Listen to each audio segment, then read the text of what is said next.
ఈ వారం మన guest young and dynamic police officer, పేరు T Vidyasri, 2022 batch police officer. ప్రస్తుతం ప్రొబేషనర్ టీఎస్పీగా ఉన్నారు బాపట్ల.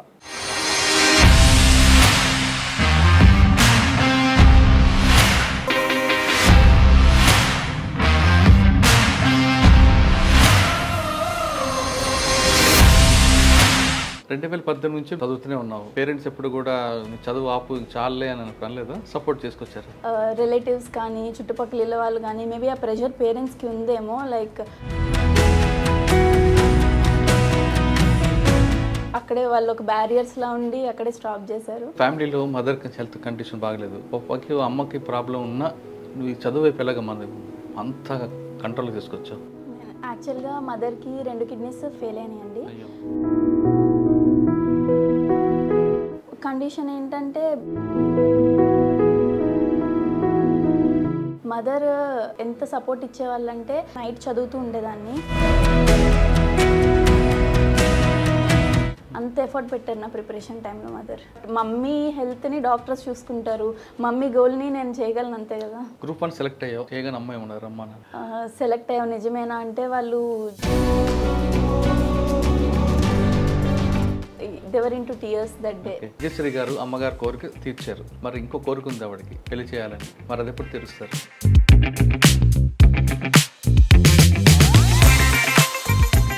ఫస్ట్ బాపట్ల వచ్చారు, ఇక్కడ ఒక మన టాప్ మోస్ట్ ఆఫీసర్ ఉన్నారు ఎస్పీ గారు, ఆయన దగ్గర ఏం నేర్చుకున్నారు? సో నాకు ఇక్కడికి వచ్చేంత వరకు వాకుల్ జిందల్ సార్ ఒక బెస్ట్ పోలీస్ ఆఫీసర్గానే తెలుసు, బట్ ఇక్కడికి వచ్చాక అది మనకి లెర్న్ చేయడానికి చాలా బెటర్ వే. పోలీస్ డిపార్ట్మెంట్లో రాయల్గా ఉండాలనుకుంటున్నారా, లాయల్గా ఉండాలనుకుంటున్నారా? లాయల్గానే ఉంటానండి టు ది డిపార్ట్మెంట్ పేరు రాయల్గా వినిపించేలా చేద్దాం అనుకుంటున్నా. Welcome to crime diaries. ఈ వారం మన guest young and dynamic police officer, పేరు T Vidyasri, 2022 batch police officer.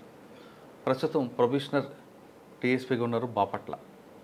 ఒక వ్యక్తి తను అనుకున్న గోల్ సాధించాలంటే ఎంత కష్టమైనా వెళ్ళచ్చు, తన గోల్ రీచ్ అయ్యే వరకు ఎన్ని కష్టాలను పడవచ్చు, తర్వాత ఆ గోల్ రీచ్ అయ్యాక ఎంత ఆనందం ఉంటుంది అనేది విద్యశ్రీ స్టోరీలో తెలుస్తారు.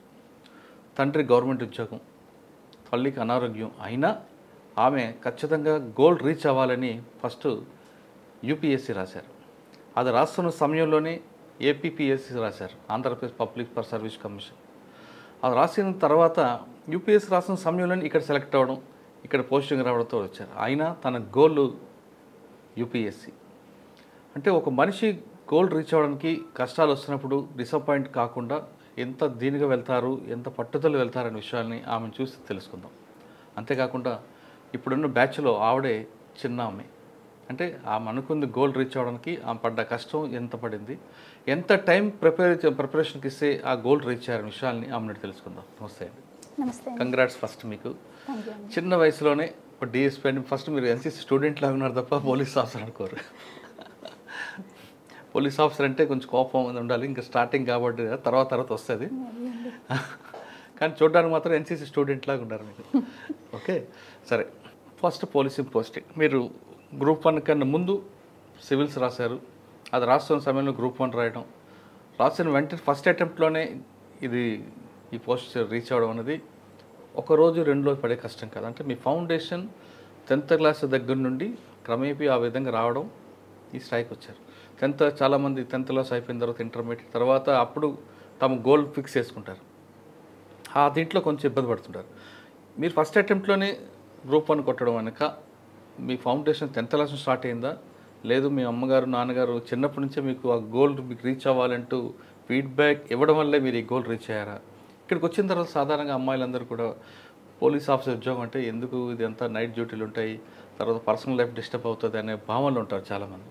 కానీ మీరు ఖచ్చితంగా ఇందులోకి వచ్చిన తర్వాత మీరు బయట విన్నది ఇక్కడ లోపలికి రెండింటికి తేడా ఉందా, లేదు బయట ఉన్నది ఇక్కడ నిజంగా అక్షరాలా జరుగుతుందా? ఈ 2 ప్రశ్నలు సమాధానం చెప్పే ముందు ఒకసారి విజయశ్రీ గారి కుటుంబ నేపథ్యం, ఈ పోస్ట్కి ఎందుకు అనుకున్నారు, తర్వాత ఈ ప్రిపరేషన్లో మీరు పడ్డ కష్టాలు ఏంటి, రెండింటికి రాశారు కాబట్టి యూపీఎస్సీ సివిల్స్ ఎలాగుంటుంది ప్రిపరేషన్కి, దాంట్లోనూ సబ్జెక్ట్స్ ఏంటి, పబ్లిక్ సర్వీస్ కమిషన్లో ఉన్న ప్రిపరేషన్ ఏంటి, రెండింటికి వ్యత్యాసం చెప్పండి. తప్పకుండా అండి. ముందుగా మీరు చెప్పినట్టు నా పేరు విద్య అండి. మా స్వస్థలం తణుకు, వెస్ట్ గోదావరి జిల్లా. పక్కనున్న ఉండ్రాజవరం మండలంలోని పాలంగి అనే విలేజ్ నుంచి వచ్చానండి నేను. మా నాన్నగారి పేరు శ్రీనివాసరావు. ఆయన పంచాయత్ రాజ్ ఇంజనీరింగ్ డిపార్ట్మెంట్లో సీనియర్ అసిస్టెంట్గా పనిచేస్తారండి. మా మదర్ పేరు ఝాన్సీ లక్ష్మి. గవర్నమెంట్ హై స్కూల్లో బయాలజీ స్కూల్ అసిస్టెంట్గా వర్క్ చేస్తారు. ఇద్దరు గవర్నమెంట్ ఎంప్లాయీసే. నాకు వేరే సిబ్లింగ్స్ కూడా లేరు. I'm the only child to my parents. So ఇద్దరు గవర్నమెంట్ ఎంప్లాయీస్ అయ్యేటప్పటికీ ఆ ఎన్వైర్న్మెంట్ అనేది, so love towards government job అనేది వాళ్ళకి ఆటోమేటిక్గా ఉంటుంది. కానీ సాధారణంగా ఉండ్రాజవరం తణుకు ఆ ప్రాంతంలో అమ్మాయిలు కానీ అబ్బాయిలు కానీ, ఎందుకంటే బాగా సౌండ్ పార్టీ పిల్లలు ఉంటారు. తల్లిదండ్రులకి బాగా పొలాలు ఉంటాయి, సంవత్సరానికి 3 పంటలు ఉంటాయి. పిల్లలందరూ కూడా సినిమాల వైపు ఎక్కువ మక్కువ చూపిస్తుంటారు. ఆ ట్రెండెన్సీ ఎక్కువగా మీరు చెప్పిన ఉండ్రాజవరం, తణుకు, వేల్పూరు ఈ ప్రాంతాల్లో ఎక్కువ కనిపిస్తాయి. నిడదవోలు, తాడేపల్లిగూడెం. మీరు అటువైపు వెళ్ళకుండా చదువు వైపు ఎక్కువగా ఎందుకు ఫోకస్ చేశారు? లైక్ మూవీస్ కూడా చూస్తానండి, బట్ నాకు మూవీ ఎక్కువసేపు చూసినా కూడా నిద్ర వస్తుంది. I don't enjoy movies much. So movie అనేది నాకు కైండ్ ఆఫ్ ఎంటర్టైన్మెంట్. ఒక 5-6 అవర్స్ ఒక స్ట్రెచ్లో చదువుకుంటున్నప్పుడు ఒక half an hour or 15 minutes ఒక ఎంజాయ్మెంట్ బ్రేక్గా తీసుకుంటాను. ఎవరికన్నా యూట్యూబర్ ఏదో ఒకటి చూడాలనిపిస్తుంది, బట్ ఆ ఎంజాయ్మెంట్ని ఈ వర్క్ అసైన్డ్ వర్క్ పెరిగిన ఏ ప్రాంతం అంతా కూడా అటువంటి ప్రాంతం కనిపిస్తుంటుంది కదా, మీకు అందులో అటువైపు వెళ్ళాలనిపించలేదు? యాక్చువల్లీ ఆ చుట్టుపక్కల అట్లానే ఉంటుంది, బట్ నా ఇంట్లో నా ఎన్వైర్న్మెంట్ అయితే మదర్ టీచర్ అయ్యేటప్పటికి సో మోర్ టువర్డ్స్ ఎడ్యుకేషనే ఫోకస్ ఉండేది చిన్నప్పటి నుండి. మీరు పుట్టి పెరిగిన ఊరంతా కూడా ఆ ట్రెండీస్ ఎందుకు ఉంటుంది అంటే సినిమా షూటింగ్లు ఎక్కువ అవుతుంటాయి, ఎవరో ఒకరు సినిమాలకు వెళ్తుంటారు అనే ఆలోచనలు ఉంటారు కదా. అవునండి, బట్ స్టిల్ ఇంట్లో ఎన్వైర్న్మెంట్ మోర్ ఇంపాక్ట్ చేసింది నన్ను. ఎప్పుడు మీ ఊర్లో సినిమా షూటింగ్లు ఏమి జరిగాయి? జరిగాయి. ఏమున్నాయి? సో ఒంగోలు గీత అట్లాంటివి జరిగాయి, బట్ నాకు క్లియర్గా ఐడియా లేదు ఏ మూవీస్ ఏంటి అనేది. చిన్న రాయుడు చాలా సినిమాలే కదా, వెంకటేష్ బాగుంటుంది కదా ఊరు కూడా మీది? బాగుంటుందండి చూడడానికి. కానీ అమ్మ నాన్న ఎక్కువ గవర్నమెంట్ ఎంప్లాయ్ కాబట్టి ఆ భావం అందులోకి వచ్చు, ఆ బాటలోకి. గుడ్. 10th ఎక్కడ చదివమ్మా? 10th వరకు తణుకులోనే చదువుకున్నానండి. కేకేఆర్ గౌతమ్ కాన్సెప్ట్ స్కూల్లో 10th వరకు చదివాను. దాని తర్వాత ఇంటర్మీడియట్ విజయవాడ శ్రీ చైతన్యకి వెళ్ళాను. బీటెక్ వచ్చేసి సత్యభామ యూనివర్సిటీ చెన్నైలో చేశాను. 2018లో గ్రాడ్యుయేషన్ అయిందండి. కంప్యూటర్ సైన్స్లో గ్రాడ్యుయేట్ అయ్యాను. గ్రాడ్యుయేషన్ అయిన వెంటనే 2018 సంవత్సరంలోనే నోటిఫికేషన్ వేయడం జరిగింది, గ్రూప్ 1 నోటిఫికేషన్. సో వెంటనే దానికి అప్లై చేసుకున్నా. ఫస్ట్ నుండి అయితే చిన్నప్పటి నుండి సివిల్స్ వైపు వెళ్ళాలనే మోటివేషన్ ఉండేది.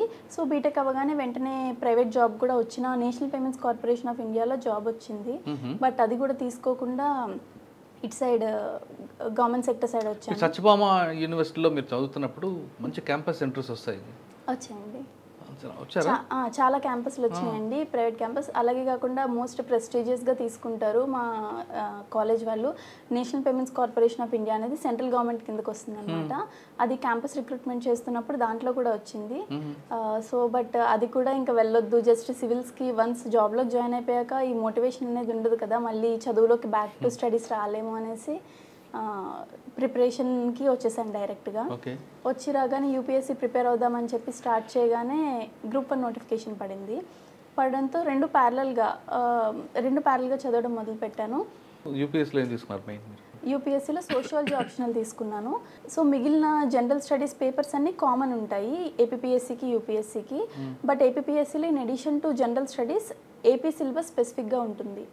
ఏపీ సిలబస్ కూడా అడిషనల్గా చదవాల్సి ఉంటుంది. Economy or history or other సబ్జెక్ట్స్లో ఏపీ గురించి స్పెసిఫిక్గా చదువుకోవాలి. 2018 నుంచి మీరు ప్రిపేర్ అయ్యారు కదా, ఎన్ని గంటలు కష్టపడ్డారు? అంటే ఎగ్జామ్ ఎంత డిస్టెన్స్లో ఉన్నా, ఒక 6 monthsలో ఎగ్జామ్ ఉన్నా కూడా ప్రస్తుతం ఎప్పుడు మనం ఒక 7 to 8 hours కన్సిస్టెంట్గా చదవాలండి. లైక్ ఈ ఎగ్జామ్స్కి మోర్ ఏం ఇంపార్టెంట్ అంటే కన్సిస్టెన్సీ. ఒక 2 రోజులు చదివేసి ఇంకొక రోజు బ్రేక్ తీసుకొని, 4 రోజులు చదివి 2 రోజులు బ్రేక్ తీసుకునే కైండ్లో ఉంటే you will not be able to crack the exam అనేసి this is what toppers told in their interviews. అదే ఫాలో అయ్యాను. కన్సిస్టెంట్గా 7 to 8 hours అయితే చదివేదాన్ని ఎవ్రీడే. బట్ ఎగ్జామ్ అనేది దగ్గరకు వచ్చిన టైంలో స్ట్రెచ్ అనేది 14 to 15 hours కూడా వెళ్ళేది. ఫస్ట్ మీరు 2018లో రాశారు, ఇది పెండింగ్ పడింది.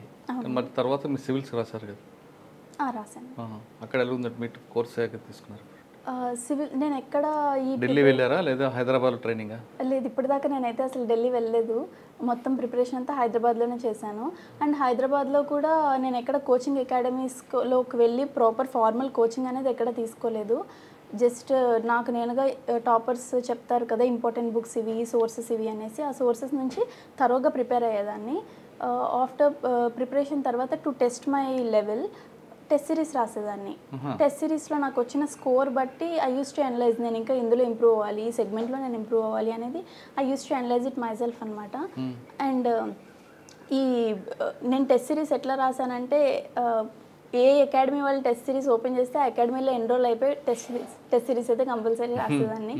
And I think that really helped me. ఒక కోచింగ్ కంటే కూడా test series help me a lot. అందులో ఎక్కువగా మీకు ఇన్పుట్స్ వచ్చాయా?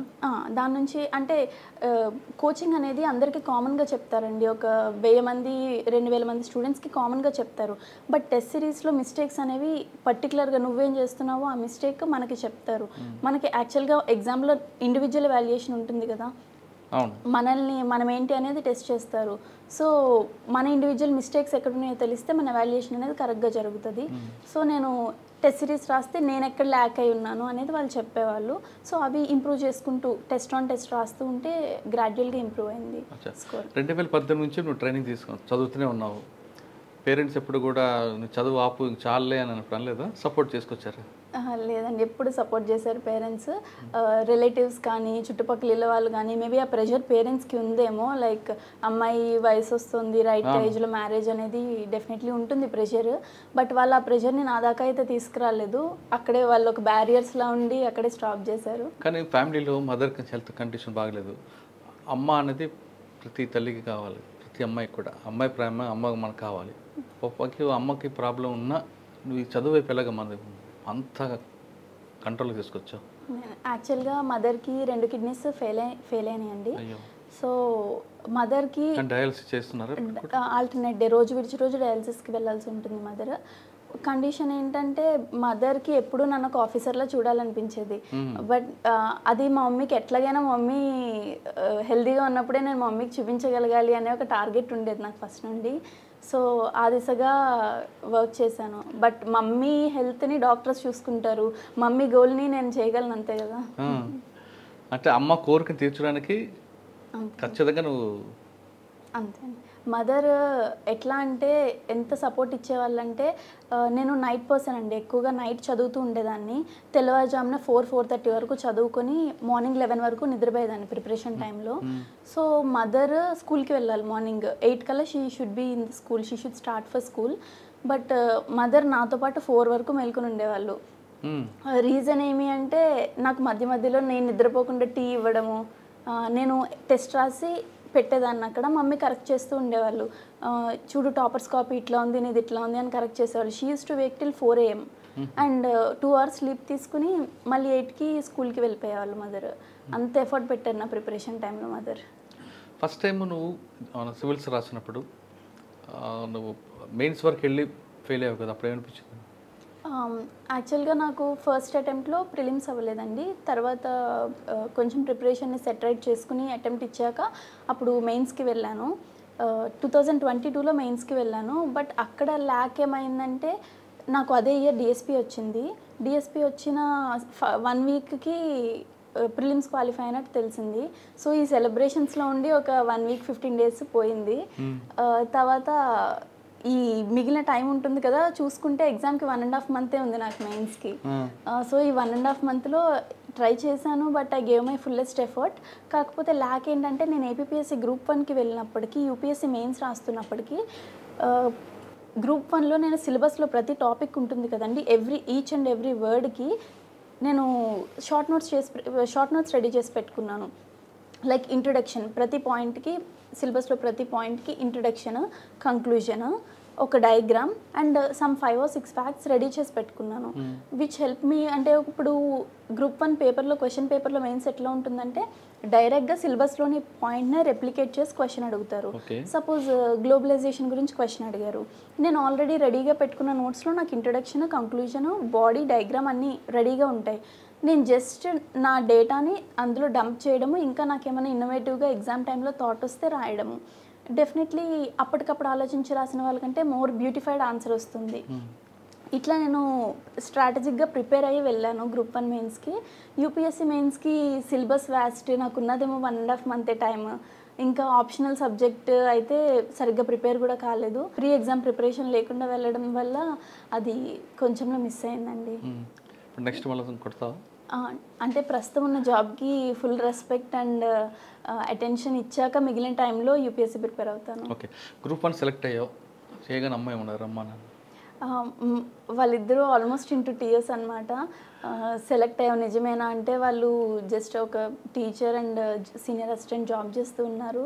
వాళ్ళ గ్రూప్ 1 అనేది చాలా పెద్ద సర్వీస్ లాగా ట్రీట్ చేస్తారు. నిజంగానే వచ్చిందా, మన ఫ్యామిలీలో గ్రూప్ 1 వచ్చిందా అనేసి they were into tears that day.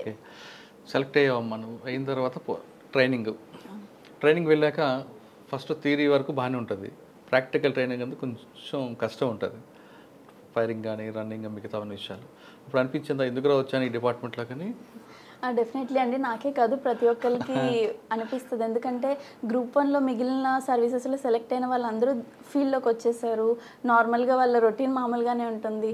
మనకే ఎందుకు పొద్దున 4:30కి లేయాలి, మనమే ఎందుకు పరిగెట్టాలి, మనకే ఎందుకు ఈ రొటీన్ అంతా అని చెప్పి అనిపిస్తుంది. బట్ ఒక 1 వీక్ ఆర్ 1 మంత్ ఇంచుమించు ఒక 15 డేస్ ట్రైనింగ్ తర్వాత వాట్ వీ ఫెల్ట్ ఈజ్ ఆ రొటీన్కి అడ్జస్ట్ అవ్వడమే కాకుండా అది మాకు ఉన్న కాన్ఫిడెన్స్, టీమ్ వర్క్. అంటే ఇప్పుడు డ్రిల్ ఇవన్నీ చేసినప్పుడు ఒక టీమ్గా చేస్తామండి. We are a batch of 25 members. మేమంతా ఒక డ్రిల్ ఒక టీమ్గా చేస్తాము. ఎవరిదన్నా ఒక మిస్టేక్ ఒక్కరిది పోయినా కూడా we should redo the whole thing. దానివల్ల టీం వర్క్ బిల్డ్ అయింది. అలాగే ఒక రొటీన్, ఒక స్ట్రిక్ట్ రొటీన్ పెడతారు ట్రైనింగ్ అకాడమీలో. దానివల్ల చాలా మంచి డిసిప్లిన్ ఏర్పడుతుంది అనమాట. ఫోర్సెస్లో పోలీస్ ఫోర్స్ కానీ ఎనీ అదర్ ఫోర్స్లో discipline is very important. Unlike other departments is very important. This the prime thing in the department అని చెప్పుకోవచ్చు. సో అది అక్కడ ఇంకల్కేట్ చేశారు మాకు. పోను ఇంకా ఆ రొటీన్కి బాగా అడ్జస్ట్ అయ్యి ఇప్పుడు కూడా స్టిల్ అదే ఫాలో అవడం జరుగుతుంది. ఓకే, మీకు ట్రైనింగ్ తీసుకున్నప్పుడు ఒక వెంకట్రామరెడ్డి గారు డైరెక్టర్ ఉంటారు. ఆయన వెరీ అవుట్ స్టాండింగ్ ఆఫీసర్. ఆయన దగ్గర ఏం నేర్చుకున్నారు? మరి డిసిప్లిన్ నేర్చుకున్నారా, కమిట్మెంట్ నేర్చుకున్నారా, ప్యాషన్ నేర్చుకున్నారా? వెంకట్రామరెడ్డి గారు మా ట్రైనింగ్ అకాడమీ ప్రిన్సిపల్గా చేసేవారండి మేము ఉన్నప్పుడు.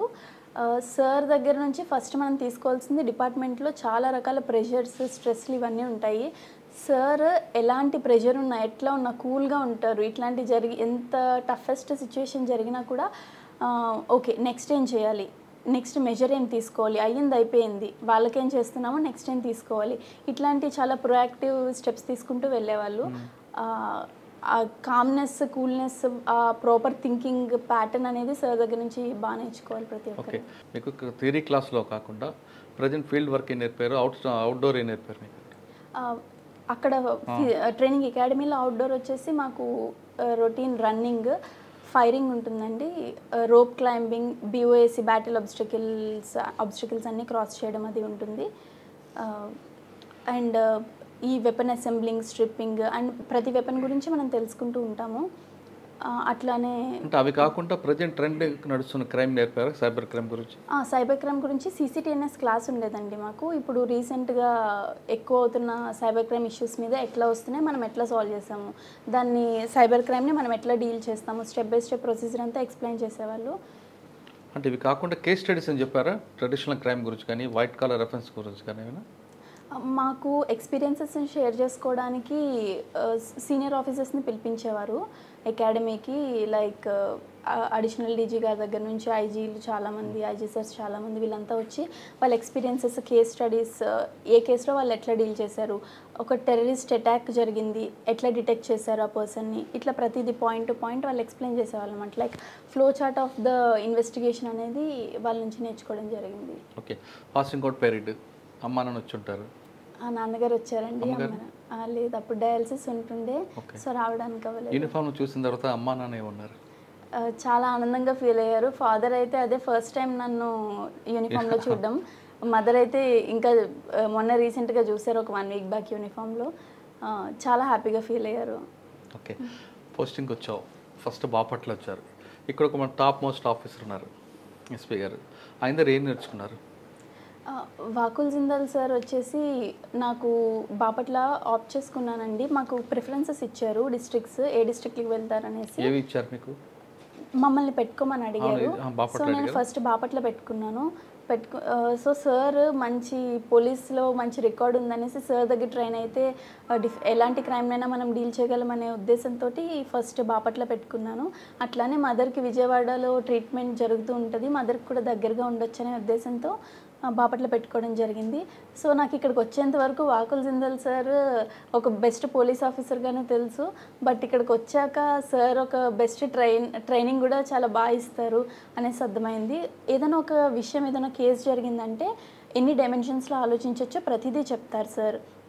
లైక్ ఇప్పుడు ఇట్లా జరిగింది విషయము, ఈ కేసుకి ఎంతమంది ఇన్వాల్వ్ అవ్వచ్చు, ఏ పార్టీస్ ఇన్వాల్వ్ అవ్వచ్చు, చాలా హోలిస్టిక్గా ఆలోచించి చెప్తారు ప్రతి విషయాన్ని. నెక్స్ట్ నువ్వేం చేస్తున్నావు వాళ్ళకి. ప్లస్ ఒక్కొక్కసారి మనం ట్రైనీస్గా ఉన్నప్పుడు మిస్టేక్స్ చేస్తూ ఉంటాము. సార్ దాన్ని ఎప్పుడు కోప్పడి ఎప్పుడు చెప్పలేదు.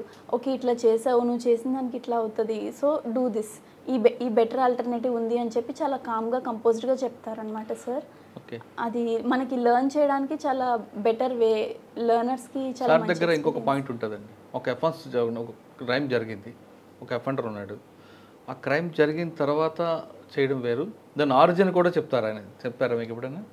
చెప్పారండి. మొన్న రీసెంట్గా ఒక ఇష్యూ జరిగింది, చాలా చిన్న ఇష్యూ. ఒక 3-4 వచ్చి పిటిషన్ ఇచ్చి కంప్లైంట్ చెప్పారు. వాళ్ళు ఒక 20 to 25 బిట్వీన్ ఏజ్ ఉంటుంది వాళ్ళకి. వాళ్ళు ఒక చిన్న తోపులాట్లో వెళ్ళారనమాట. నాకు అప్పుడు సార్ ఆఫీస్ నుండి కాల్ వచ్చింది, ఈ ఇష్యూ కొంచెం పెద్దది అవుతుందేమో చూడు అనేసి. నాకు అనిపించలేదు, ఏముంది 3-4 వచ్చారు కదా, ఏముంది మామూలు పిటిషనర్సే, యంగ్ ఏజ్, కొట్టుకుంటారు, తోసుకుంటారు, ఏముంది దీంట్లో, ఇది ఎందుకు పెద్ద ఇష్యూ అవుతుంది అని. బట్ బై ద ఈవినింగ్, ఆ రోజు ఈవినింగ్కి స్టేషన్ బయట చాలామంది వచ్చేసి స్పాట్ జస్టిస్ కావాలి అన్నట్టు గొడవ చేశారనమాట. అది మామూలుగా ఎవరు చూసినా కూడా అది అంత పెద్ద ఇష్యూ అయ్యేలా కనిపించదు మనకి ఇనీషియల్గా. బట్ చాలా బాగా యాంటిసిపేట్ చేస్తారు, ఎక్కడి నుంచి ట్రిగ్గర్ అయింది, ఎటు వెళ్ళొచ్చు, సోర్స్ అండ్ డెస్టినేషన్ సార్ బాగా అనలైజ్ చేసి చెప్తారు. ఇంకేం నేర్చుకున్నావు సార్ దగ్గర? సార్ దగ్గర చాలా కార్యక్రమాలు జరుగుతున్నాయి కదా. అవునండి. సో హోలిస్టిక్గా ఒక థింగ్ని ఎన్ని డైమెన్షన్స్లో చూడొచ్చు అనేది సార్ దగ్గర నేర్చుకున్న మోస్ట్ ఇంపార్టెంట్ థింగ్. ఇప్పుడు మీరు ఫస్ట్ ఎస్ఐ ట్రైనింగ్ అయ్యారు, సిఏ ట్రైనింగ్ ఉన్నారా? ఇప్పుడు ఎస్ఐ ట్రైనింగ్ ఉన్నారు, నైట్ డ్యూటీ చేస్తున్నారు. ఏమనిపిస్తుంది, ఇబ్బంది ఉంటుంది? చాలా మందికి అమ్మాయిలు అనుకుంటారు నైట్ డ్యూటీ అంటే చాలా ఇబ్బందులు ఉంటాయి ఆడవాళ్ళకి అనుకుంటారు, వాస్తవా? యాక్చువల్గా అదంతా మిత్ అని చెప్పొచ్చు. నైట్ డ్యూటీస్ ఇవన్నీ తెలుసే కదండి, సర్వీస్లోకి వచ్చాము. ఇదంతా కొత్తగా మనకు వచ్చాక మన మీద ఎవరు ఇంపోజ్ చేయట్లేదు. ఫస్ట్ నుండి మనం పోలీస్ డిఎస్పీ ఆప్ట్ చేసామంటేనే యూ షుడ్ బి రెడీ. దీని కరికులం ఎట్లా ఉంటుంది, దీని వర్క్ అవర్స్ ఎట్లా ఉంటాయి, ప్రెషర్స్ ఎట్లా ఉంటాయి, అవన్నీ తెలుసుకునే వచ్చాము. మనల్ని ఎవరు పుష్ చేయలేదు కదా. సో ఇదంతా as a part of job మనం ఎంజాయ్ చేస్తే దిస్ విల్ బి, ఇది చాలా హ్యాపీగా ఎంజాయ్ చేస్తూ చేయొచ్చు జాబ్ని.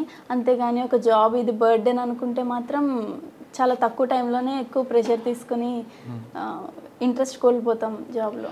పోలీస్ స్టేషన్కి వచ్చే వాళ్ళు ఎక్కువ మంది అమ్మాయిలు కనిపిస్తుంటారు, అంటే బాధితులు ఉంటారు ఆడవాళ్ళు. మీరు పనిచేస్తున్న పోలీస్ స్టేషన్కి అటువంటి వాళ్ళు వస్తుంటారా? నా మొగుడు కొట్టాడనో, పలానా వేడ వేధించాడనో అనేటువంటిది వస్తారండి. అన్ని రకాల వాళ్ళు చూసినప్పుడు ఏమనిపిస్తుంటుంది మీకు? ఫస్ట్ ఏ పిటిషనర్ వచ్చినా మనం అతన్ని రెస్పెక్ట్ తోటి ఫస్ట్ వెల్కమ్ చేయాలి. వాళ్ళు నిజం చెప్పనివ్వండి, ఒక 5 to 10% మంది అబద్ధం చెప్తారు, నిజం చెప్పాలని లేదు. బట్ వాళ్ళు ఏం చెప్తున్నా వాళ్ళ వర్షన్ అయితే కంప్లీట్గా వినాలి మనం. అదర్ పార్టీ 2 parties ఇన్వాల్వ్ అయి ఉంటారు, ద సెకండ్ పార్టీది కూడా కంప్లీట్గా వాళ్ళు ఏం చెప్తారో వినాలి. వాళ్ళు వినడంతోనే వాళ్ళకి 50% ప్రాబ్లం మనం విన్నామంటేనే 50% దే విల్ ఫీల్ హ్యాపీ, అది సాల్వ్ అయిందనేసి అనుకుంటారు. బట్ ఆ తర్వాత మనం ఏమేమి స్టెప్స్ చేయొచ్చు, వాళ్ళకి కౌన్సిలింగ్ ఇస్తే అర్థం చేసుకుని వెళ్ళిపోతారా, లేకపోతే వీళ్ళకి అర్థమయ్యే విధంగా ఎట్లా చెప్పొచ్చు, వాళ్ళ లెవెల్ ఆఫ్ అండర్స్టాండింగ్ని బట్టి, సొసైటల్ అండర్స్టాండింగ్ వాళ్ళకి ఏ లెవెల్లో ఉందో దాన్ని బట్టి మనిషి పర్సన్ టు పర్సన్ డిఫర్ అవుతూ మనం తీసుకొస్తామండి ఫైనల్ సొల్యూషన్. మీ దగ్గరికి ఒక అమ్మాయి వచ్చి నాకు పలానా వ్యక్తి ఇబ్బంది పెడుతున్నాడు, ఏడిపిస్తున్నాడు అంటే మీ రియాక్షన్ ఏంటి? తీసుకొచ్చి కౌన్సిలింగ్ చేసి పంపిస్తారా యాజ్ పర్లా, లేదు మీలో ఉన్న ఒక మహిళ బయటకు వస్తుందా? లేదండి, అంటే maybe before this practical academy training అవ్వక ముందు అయితే నాలోని మహిళ బయటకు వచ్చేదేమో. బట్ ఈ 1 year ట్రైనింగ్ పీరియడ్ అయ్యాక డెఫినెట్లీ లా ప్రకారమే నడుచుకుంటూ వెళ్తాం. దీనికన్నా ముందు మీలో మహిళ రెబల్ ఏం కాదండి. బట్ డెఫినెట్లీ అందరూ ఎట్లా ఆలోచిస్తారో అట్లానే ఆలోచిస్తాం, బట్ ఇప్పుడు లా ప్రకారం ఆలోచిస్తాం కదా. విద్యేశ్వరి ఎప్పుడైనా యూటేజింగ్ గురైందా? యూటీజింగ్ లేదండి, లేదు. తణుకులో కానీ కాలేజీలో కానీ నెవర్. మీ ఫ్రెండ్ సర్కిల్లో? అంటే నా వరకు అది తెలిసిందైతే లేదు, మేబీ అంతకంటే నాలెడ్జ్ లేదండి దానిపైన. చాలా సినిమాలు చూస్తుంటాం కదా, అటాక్లు అవుతుంటే బయట పెట్టుకున్న స్టోరీలు, అటువంటివన్నీ ఎదురైతే విద్యేశ్వరి ఏ విధంగా డీల్ చేస్తుంది? ఫస్ట్ ఆఫ్ ఆల్ మనము ఎప్పుడు అమ్మాయికి this is good, this is bad అనేసి చెప్తా ఉంటాము, బట్ బిఫోర్ దట్ మెన్ని కూడా అదే ఈక్వల్ లెవెల్లో ఎడ్యుకేట్ చేయాలి. అంతేకాని విమెన్ని రెస్ట్రిక్ట్ చేయడం కంటే మెన్ని ఎడ్యుకేట్ చేయడం విల్ బ్రింగ్ మోర్ డిఫరెన్స్. ఇట్లానే ఇప్పుడు ఈ టీజింగ్ ఇట్లా చేసే వాళ్ళంతా కాలేజ్ స్టూడెంట్స్ ఉంటున్నారు, వాళ్ళకి ఒక లెవెల్ ఆఫ్ అండర్స్టాండింగ్ ఉంటుంది. మనం చెప్తే అర్థం చేసుకునే వాళ్ళంతా, లైక్ చదువులేని వాళ్ళు అయితే కాదు కదా. వీళ్ళకి అర్థమయ్యే విధంగా ఎట్లా చెప్తే అర్థమవుతుంది, ఎవరు చెప్తే అర్థమవుతుంది, ఏ విధంగా చెప్తే అర్థమవుతుంది గమనించుకొని ఆ రకంగా చెప్పామంటే వాళ్ళని కూడా మనం కంట్రోల్ చేయొచ్చు. అట్లానే ఇప్పుడు మనకి టెక్నాలజీ చాలా స్పీడప్ అయి ఉంది. ఈ టైంలో మనం ఏదన్నా ప్రాబ్లం వచ్చినా కానీ దిశ పోలీస్ స్టేషన్స్కి కానీ దేనికన్నా కాల్ చేయించే మెకానిజమ్స్ పెట్టారంటే, ఇట్లాంటి మెకానిజం వస్తేనే సగం మంది భయపడి ఆగిపోతారు. టెంపరీ ట్రీట్మెంట్ కాకుండా రూట్స్కి వెళ్ళమంటారు. రూట్ ఆఫ్ ద ప్రాబ్లమ్ని మనం తీసేస్తే this whole thing will wipe up. Okay, మీ చిన్నప్పుడు క్రైమ్ వేరు, ఇప్పుడు క్రైమ్ మారింది రండి, మొత్తం ప్యాటర్న్ మారిపోయింది, సైబర్ క్రైమ్. దీనికి ఆల్రెడీ మీకు నోటీసులు ఉంది, పబ్లిక్కి మీరు ఏ విధంగా ఎవిడెన్స్ చేస్తారు? కేసు అంటే క్రైమ్ జరిగిన తర్వాత రమ్మంటారా, అసలు సైబర్ క్రైమ్లో వెళ్లకుండా వాళ్ళకి అవగాహన కల్పిస్తారా? మామూలుగా మనం ప్రొయాక్టివ్గా ముందే visible policing in the form of visible policing మనం ఎప్పుడు చేస్తున్నామండి. వాళ్ళకి అవేర్నెస్ కల్పిస్తున్నాము, ఎలాంటి లింక్స్ క్లిక్ చేయకుండా, అనవసరమైన ఓటీపీస్ చెప్పకుండా, ఇట్లాంటి అవేర్నెస్ అయితే కల్పిస్తున్నాము. బట్ మనం చెప్పింది వింటారు కానీ చాలా వరకు ఫాలో అయ్యి ఆ పాయింట్ వచ్చినప్పుడు ఆ పాయింట్ ఆఫ్ టైంలో వాళ్ళకి స్ట్రైక్ అవ్వవు కదా మనం చెప్పినవి. బట్ పీపుల్ వెళ్తూ ఉంటారు. మనమైతే ప్రస్తుతానికి from our police department side proactive measures తీసుకుంటున్నాము. బట్ విక్టిమైజ్ అయ్యి వచ్చాక మనం అప్పుడు జరిగిన డ్యామేజ్ కంట్రోల్ మెకానిజమ్స్ చేస్తూ ఉంటాం అంతే. బేసిక్ పోలింగ్ మాకు ఇంట్రెస్టా లేదా టెక్నికల్ పోలీసింగ్ ఇంట్రెస్టా? మనకి లేదండి, అంటే depending on the victim situation ఎట్లాంటి పోలీసింగ్ అయినా మనం చేయాల్సి ఉంటుంది. బేసిక్ పోలీసింగ్ ఇంట్రెస్టా లేదు టెక్నాలజీ పోలీసింగ్ ఇంట్రెస్టా? యాక్చువల్గా అంటే సైబర్ బేసిక్ పోలీసింగ్ చెప్తారు కదా ఒక ఫార్మాట్, అదే ఇంట్రెస్ట్ అంటే ప్రజలకు మన ప్రాణాలను కాపాడమా, లేదు మనం ఓన్లీ టెక్నాలజీ చూపిస్తూ చేయడం అనేది? లేదండి, ఇట్స్ బ్లెండ్ ఆఫ్ బోత్ అండి, రెండు ఉండాల్సి ఉంటుంది. బేసిక్ పోలీసింగ్లోకి టెక్నాలజీని మనం ఇంబైబ్ చేసామంటే డెఫినెట్లీ ఫ్రూట్ఫుల్ రిజల్ట్స్ అయితే వస్తూ ఉంటాయి. అంతేగాని purely going with technology are purely going with manual doesn't help. మనం 50% ఆఫ్ ద పాపులేషన్కే మనం జస్టిస్ చేయగలుగుతాము ఒక వేలోనే వెళ్తే. మీరు చిన్నప్పటి నుంచి చూస్తుంటారు, గుండ్రాజవరం కానీ నిడదవోలు తాడేపల్లిగూడెం ఆ ప్రాంతంలో దొంగతనం అంటే పలానా వాళ్ళే చేశారు అనేది ఒక ముద్ర ఉండేది. కానీ ఇప్పుడు ఎవరు దొంగో ఎవరు మంచోడో తెలియట్లేదు, రకరకాల వ్యక్తులు అవుతున్నారు ఈజీ మనీ కోసం. వాళ్ళని కంట్రోల్ చేయడానికి ఏం చేస్తారు? మీ దగ్గర యాక్షన్ ప్లాన్ ఏముంది? ఫస్ట్ వాంట్ ఆఫ్ మనీ, అంటే ఎక్కువ డిజైర్స్ ఎక్కువ పెరిగిపోతున్నాయి. ఇంతకుముందు కాలంలో ఎట్లా ఉండేదంటే, నేను కాలేజ్కి వెళ్ళినట్టు నాకు ఒక సైకిల్ కొనిస్తే చాలు, నడవకుండా వెళ్ళొస్తాను అనే రోజుల్లో మా పేరెంట్స్ వాళ్ళు ఉండేవారు. బట్ ఇప్పుడు ఎట్లా ఉందంటే, వాడు ఆడీలో వస్తున్నాడు, నేను దాంట్లో వెళ్ళాలి అనే డిజైర్స్ అయితే పెరిగిపోయినాయి. అట్లా డిజైర్స్ పెరిగిపోయినాయి. దానివలన ఆ డిజైర్స్ పేరెంట్స్ మీట్ కాలేక కొంతమంది ఇబ్బంది పడుతున్నారు. దానివల్ల వీళ్ళు క్రైమ్స్లోకి వస్తున్నారు. అండ్ రేంజ్ పెరిగే కొద్దీ ఈ డ్రగ్స్ ఇట్లాంటి వాటికి, ఆల్కహాలిజం ఇట్లాంటి వాటికి ఎక్కువగా ఎఫెక్ట్ అవుతున్నారు అనమాట వీళ్ళు. సో పక్కన వాళ్ళని చూసి కొంత నేర్చుకుంటారు, టీవీలో చూసి కొద్దిగా నేర్చుకుంటారు.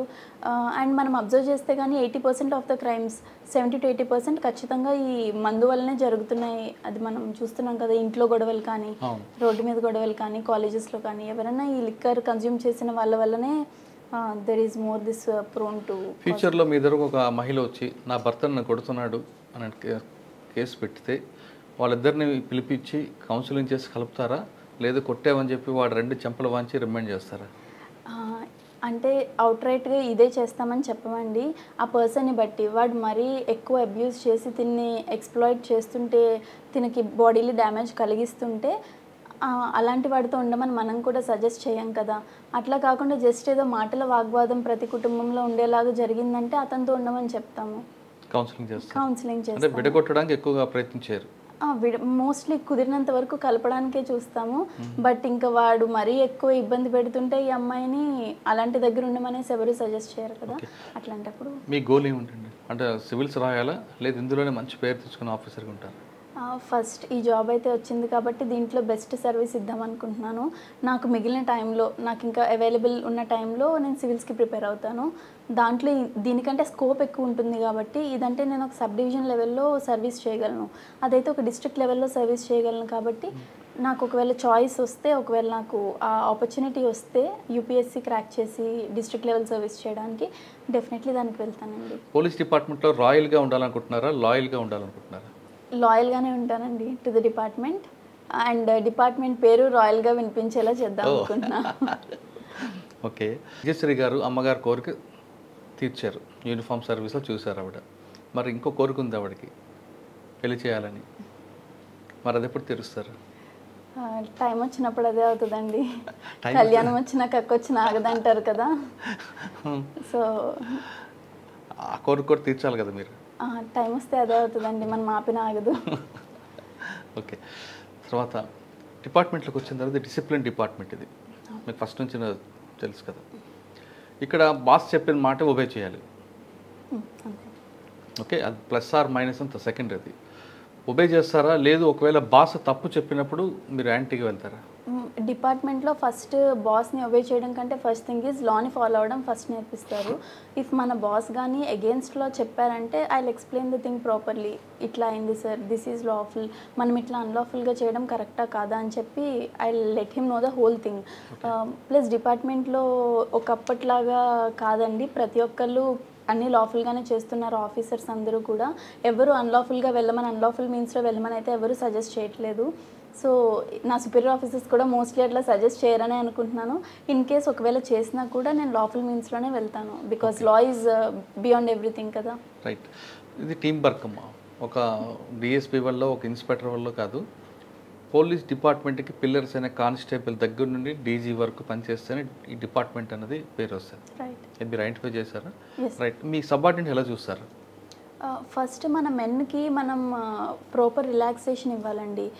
నేను ఇక్కడికి వచ్చినప్పుడు నేను చూసేది ఏంటంటే కొంతమంది ఎస్ఐలు కానీ ఎవరైనా కానీ మెన్ని ఎప్పుడు వర్క్లో పెట్టాలి, వాళ్ళకి ఎప్పుడు వర్క్ ఇవ్వాలి కంటిన్యూస్గానే మోటివ్లో ఉంటున్నారు. But that doesn't work. వాళ్ళు మనుషులే, వాళ్ళు రోజుకి 10 గంటలు 12 గంటలే వర్క్ చేయగలరు. వాళ్ళని మనం కంటిన్యూస్గా కంటిన్యూస్ వర్క్ ఇచ్చామంటే అవుట్పుట్ అనేది కరెక్ట్గా ఉండదు. నాకు ఎట్లా అనిపించిందంటే ప్రాపర్ బ్రేక్స్ ఇవ్వాలి ప్రతి మనిషికి. బికాజ్ ఇన్ దీస్ ఫోర్సెస్ మనకు 24 hours వర్క్ ఉంటుంది, మనకి హాలిడే ఉండదు, ఏమీ ఉండదు. ఆ బ్రేక్స్ అనేవి మెన్కి, అట్లీస్ట్ మెన్కి మన చేతుల్లో ఉంటుంది కాబట్టి మనం క్రియేట్ చేయాలి వాళ్ళకి. అప్పుడు వాళ్ళు వర్క్ చేసే టైంలో ప్రాపర్గా వర్క్ చేస్తారు. ఇదే కదా మన సాఫ్ట్వేర్ కంపెనీస్ కూడా ఇదే ఫాలో అవుతున్నాయి కదండి. 4 days సాఫ్ట్వేర్ వేరు, పోలీస్ డిపార్ట్మెంట్ వేరు, 24/7 కదా. అవునండి.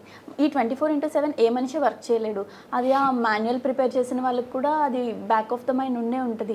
బట్ వాళ్ళ ఇంటెన్షన్ ఏంటంటే వర్క్ ఉన్న టైంలో ఎప్పుడూ రెడీగా ఉండాలి, ఏ టైంలో ఉన్నా రెడీగా ఉండమని చెప్పేది 24/7 ఫోర్స్ అంటే. అంతేగాని 24/7 యూనిఫామ్ వేసుకుని స్టేషన్లో కూర్చోమని కాదు. సో మనం పీరియాడికల్ బ్రేక్స్ ఇస్తూ వర్క్ ఉన్నప్పుడు స్ట్రాంగ్గా చేయించుకోవాలి మెన్తోటి. ఓకే. విజయశ్రీ గారు కాబోయే హస్బెండ్ పోలీస్ డిపార్ట్మెంటా వేరే డిపార్ట్మెంటా? ఇంకా తెలియదండి. పోలీస్ డిపార్ట్మెంట్ చేసుకుంటారా? మంచి వాళ్ళు అయితే ఎవరైనా చేసుకుంటానండి. అంటే ఇద్దరు భార్యాభర్తలు పోలీస్ అయితే డిస్టర్బెన్స్ ఉంటుంది అంటారు కదా, అంటే ఫ్యామిలీ టైం మిస్ అవుతామని. It all depends on the person. అర్థం చేసుకునే పర్సన్ ఉంటే పోలీస్ డిపార్ట్మెంట్ అయినా ఇబ్బంది ఉండదు, బయట వాళ్ళైనా ఇబ్బంది. మీరు డిపార్ట్మెంట్ అయిన తర్వాత వచ్చారు, మ్యారేజ్ అయిన తర్వాత మీకు ఇంకొక జాబ్ యాడ్ అవుతుంది. ఇక్కడ పోలీస్ ఆఫీసర్, ఇంటికి వెళ్ళిన తర్వాత అక్కడ భార్య కానీ కోడలు గాను ఉండాల్సి వస్తుంది. ఈ రెండు కరెక్ట్గా మేనేజ్ చేయగలరా? అంటే ప్రస్తుతానికి ఆ రోల్ లేదు కాబట్టి అది ఎట్లా ఉంటుందో నేను ఇంకా ఎక్స్పీరియన్స్ చేయలేదు. బట్ ఆఫీసర్స్, ఇంకా విమెన్ ఆఫీసర్స్ ఉన్నారు కదా, మల్లికా గాగ్ ma'am or Deepika Patil ma'am, వీళ్ళందరూ రెండు ప్యారల్గా సక్సెస్ఫుల్గా మెయింటైన్ చేస్తున్నారు. సో ఐ థింక్ వాళ్ళని చూసి నేర్చుకోవచ్చు. వాళ్ళ సలహా తీసుకుంటారా? డెఫినెట్లీ అండి, ఛాన్స్ వస్తే. ఓకే, ఫైనల్గా చెప్పండి, పోలీస్ డిపార్ట్మెంట్ రావాలనుకున్న అమ్మాయిలకి మీరు ఇచ్చే మెసేజ్ ఏంటి? విమెన్ గురించి సొసైటీలో ఉన్న పర్స్పెక్టివ్ని మార్చడానికి definitely women into police department రావాల్సి ఉంటుంది. అండ్ చేంజ్ ఫ్రమ్ వితిన్ తీసుకురావాలి. మనం బయట నుంచి వీల్ చేంజ్ ద సొసైటీ అంటే ఇట్స్ నాట్ ద థింగ్. మనం పోలీస్ డిపార్ట్మెంట్లో ఉండి దీని యొక్క పర్స్పెక్టివ్ని చేంజ్ చేయాలి. అండ్ మిత్ ఉంటుందండి డిపార్ట్మెంట్లో విమెన్కి ప్రాపర్ ఫెసిలిటీస్ కానీ ఇవన్నీ ఉండవనేసి, but that's not at all true. అందరూ చాలా విమెన్ ఫ్రెండ్లీ పోలీసింగ్గా టర్న్ అవుతుంది మనది. I always give a huge welcome to the people who are entering the police department, especially women. Okay, police department రండి, ప్రజలకి మంచి సర్వీస్ చేయాలంటే ది బెస్ట్ డిపార్ట్మెంట్ అంటున్నారు విజయశ్రీ గారు. ఖచ్చితంగా మీరు అందరూ అనుమానిస్తున్నట్లుగా పోలీస్ డిపార్ట్మెంట్లో మహిళలకి కష్టాలు ఉంటాయి, అగచాట్లు ఉంటాయి అనే అపోహలు మర్చిపోయి ఇందులో ఈ డిపార్ట్మెంట్ రండి, విజయశ్రీ లాగా మంచి పేరు తెచ్చుకోండి. విజయశ్రీ గారు ఇది ఈ వారం విజయశ్రీ గారితో ఎక్స్క్లూజివ్ ఇంటర్వ్యూ. వచ్చే వారం మరో గెస్ట్తో మళ్ళీ కలుద్దాం. అంతవరకు నమస్తే. థ్యాంక్ యూ అమ్మ, థ్యాంక్ యూ. నువ్వు సివిల్స్ రాయాలి, అలా నీ ఏఎస్పీగా నేను చూడాలి.